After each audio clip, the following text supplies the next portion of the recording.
there's this thing, Norm, in logo design. And actually, you know what? I want your PDF up here, so let's just do that.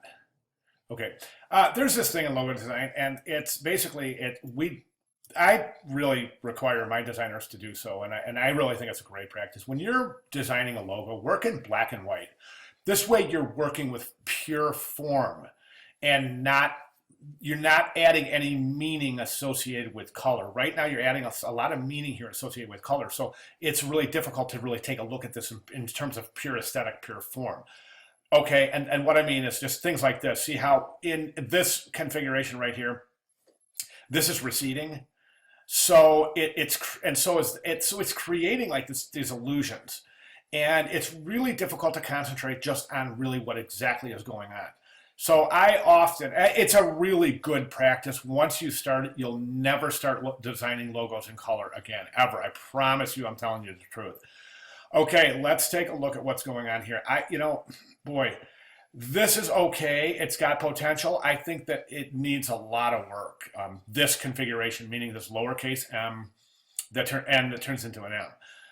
Good solid bones, good structure, just kind of boring. It's just kind of boring right here. Norm Miller design is also a little bit monotonous in that if you're going to compose your name like this, I think there's nothing wrong with it, but I would go thin on one of these words. I don't know which one it would be, but probably maybe design, maybe Norm. I don't know, but try going thin, or not thin, like not ultra light, but something thinner, so that you just add a little contrast to your type presentation. So in other words, you would go something like Norm and then a lighter, Miller, and then back to the same stroke you use that here, and then design.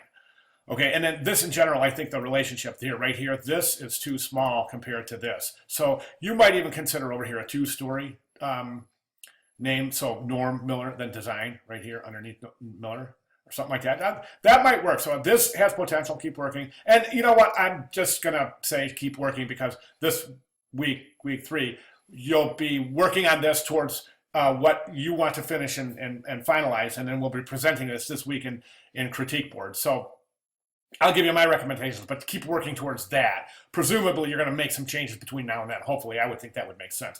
This, again, you get this kind of this depth that's being created. It's weird because here it's receding, but here this is definitely advancing in the composition, which is sending that N and that D back a little bit. So it's almost difficult to get the M.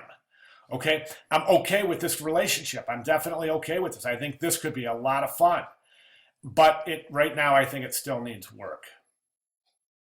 I'm wondering. I'm not going to direct. I'm just going to give you my observation. So. Just keep working, Norm. This, I think, is out. It's too difficult. It's going to be really difficult to work with.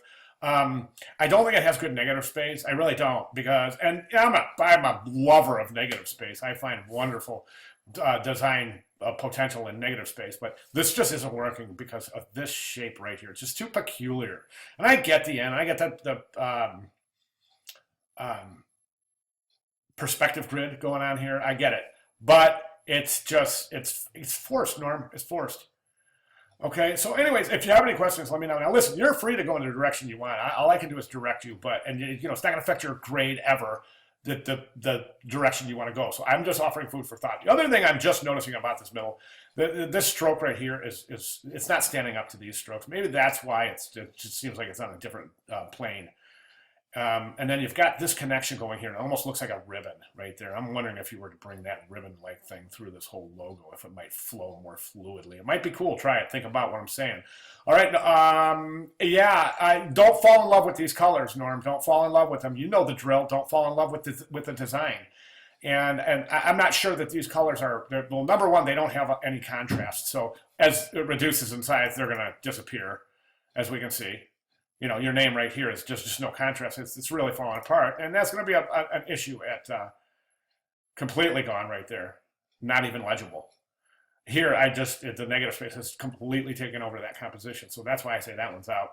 And then you can see what happens over here with this negative space. It's kind of odd, but the name just isn't standing up. So for that reason, I would suggest, again, over here, this name might not be beefy enough for this font.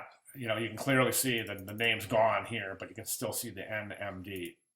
if that's what you're looking for, at least the ND, as it were. Okay, all right, so those would be my suggestions. Any questions, or if I can clarify anything, please feel free to let me know. Thanks, Norm.